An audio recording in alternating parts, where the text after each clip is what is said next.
Hello, Bashar. And you good day. I'm very happy to meet you. And you as well. I honestly didn't have a question and I didn't want to be asked. So, You can make a statement. You don't have to have a question to dialogue with us. do you have a reason why you asked me to come here? Will there be anything in this interaction that will allow you to give yourself more permission to be more of who you are? Yes. Then that is why. Because that is the most important thing you can possibly be. And that will make all the difference in your world and the world.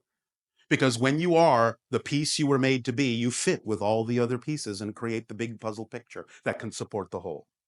Yes, I So, agree with that. all right. Anything else? I honestly couldn't think of a question. I've just been Are pulled you up here. are you acting on your highest passion to the best you can with no insistence on the outcome every possible moment that you can? Not Yes or every no? possible moment. Why not? Life. What does that mean?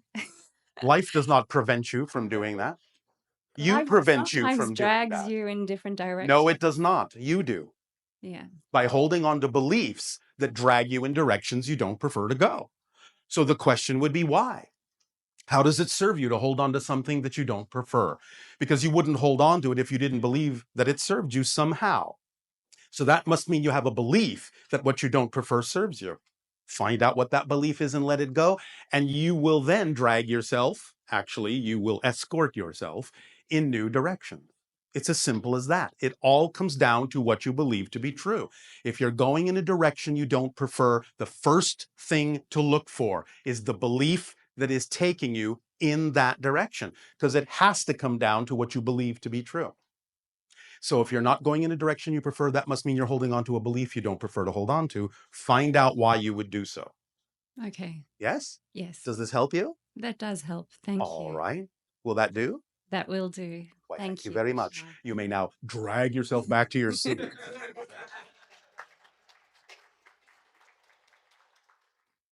Hi. And a you good day. Yes, thank you. Thank you for having me.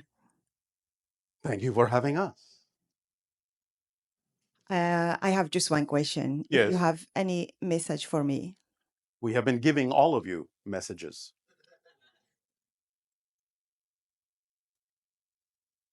Do you have a message for yourself? I don't know. Sure you do. Do you want me to ask you the same question I just asked the other person? Yes, please. Are you acting on your highest passion every moment that you can to the best you can with no insistence on a particular outcome? Yes or no? I believe so. You hesitated a bit. Yes. Why did you hesitate? You weren't sure? Sometimes. Sometimes. Thank you for your honesty. And in those times when you don't act on your highest passion, why don't you? What fear gets in the way? Yes. What fear gets in the way? I am not good enough, maybe? Maybe Yeah. you're not good enough. Good enough for what? Good enough to be you? Who else can be you? No one else is good enough to be you. You're the best at it. So how can you not be good enough to be you? Does that make sense? Yes. No, it doesn't.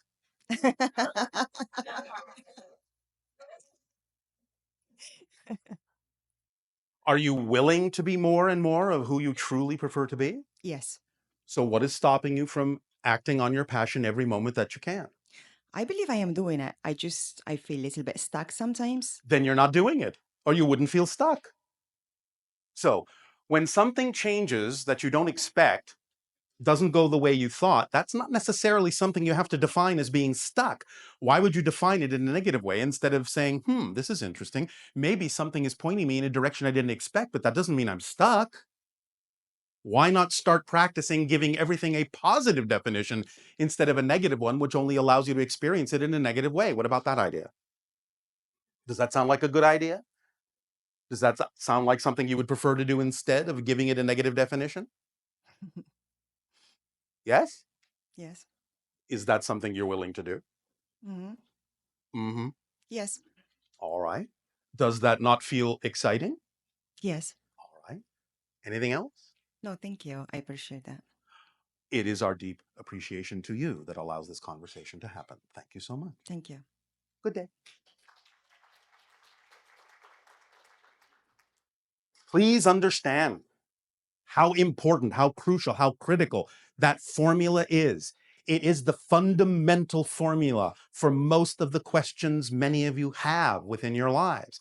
If you act on your highest passion, you are responding to your body's translation of messages from your own higher mind. That's how your body translates communication from your higher mind as that sensation of passion, excitement, love, creativity. That's its way of communicating with you to let you know this thing that contains all of this excitement in it, all this passion in it, is who you really are. Act on it, and you will be in alignment with who you truly are, with your core frequency.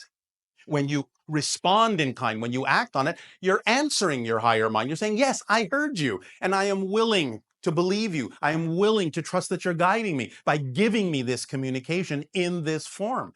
And when you go through it to the best you can, acting however it is possible for you to act within integrity, and doing it with no insistence on the outcome, because you have to realize you actually do not know what the best outcome for you might be. You really don't know. You might think you know, but you don't.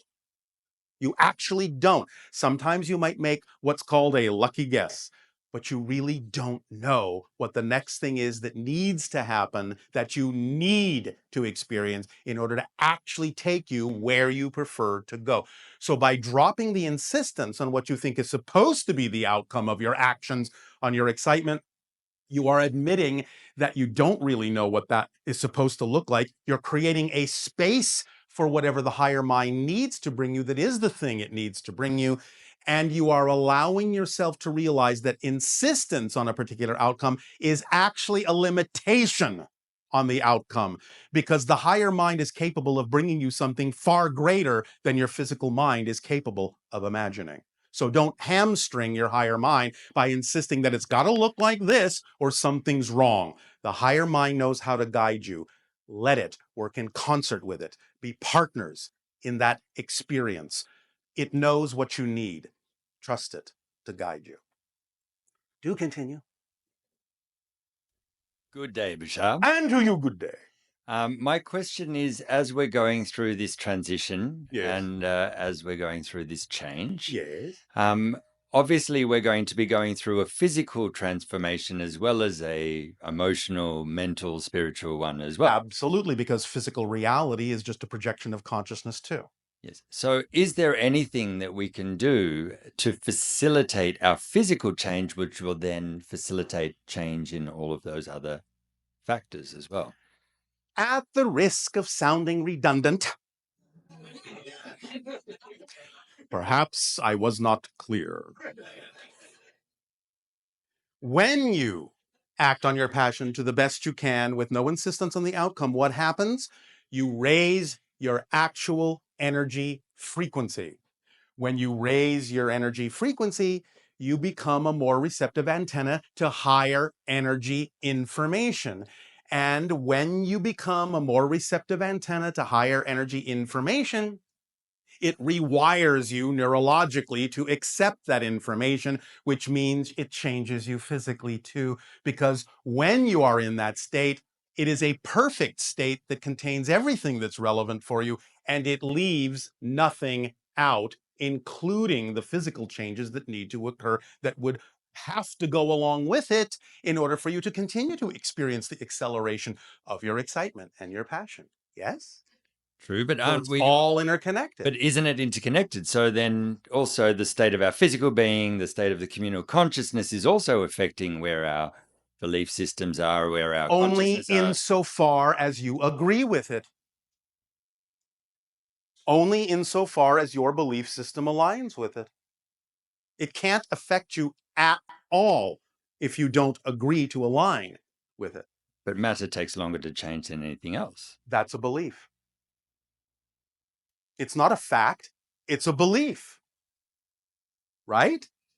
Are you familiar with some of the medical tests that were done in your planet with regard to what you call multiple personalities, and how one personality actually exhibited certain physical traits that another personality did not? Yes. Instantaneous transformation. Didn't take long, did it? No.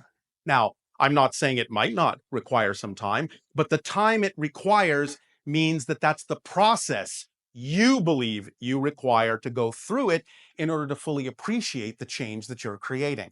You can reduce that process as much as you possibly can. Whatever amount of time is left for that process is the time you actually need to be able to appreciate the change when it happens and handle it in the way that's best for you. But it can be accelerated.